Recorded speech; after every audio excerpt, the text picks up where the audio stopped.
Je souhaite étudier à l'étranger pour l'expérience. C'est aussi un défi personnel. Ça fait vraiment plusieurs années que j'ai envie de partir à l'étranger.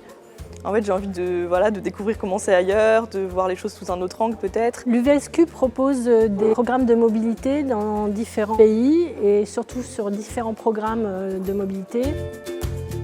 Nous proposons les mobilités Erasmus évidemment, des programmes de mobilité hors Europe dans le cadre de conventions pluridisciplinaires, soit des conventions bilatérales pour certaines disciplines de l'UVSQ, un programme avec le Québec qui s'appelle le programme BCI et un programme avec l'Amérique du Nord qui est le programme MICEFA. J'aimerais rester en Europe parce que je me dis que c'est plus simple. J'ai vu l'Irlande, l'Écosse. J'aimerais bien partir en Slovaquie. J'aimerais surtout partir en Allemagne parce que j'ai très envie de faire un master franco-allemand. Quasiment toutes les filières, on va dire, sont concernées par ces programmes de mobilité, avec peut-être l'exception de la médecine. On envoie des étudiants de quasiment toutes les filières de l'UVSQ, y compris les IUT. Les dossiers de candidature pour partir l'année prochaine doivent être déposés entre mi-novembre et mi-janvier.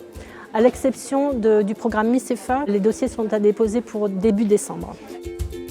Nous avons nos bureaux qui sont au premier étage de la maison de l'étudiant où nous recevons les étudiants pour toutes les informations qui sont nécessaires. J'ai trouvé des réponses à certaines questions que je me posais, comme par exemple le niveau linguistique qui était demandé, ou bien comment les sélections étaient faites précisément, et si certaines aides pouvaient nous être apportées.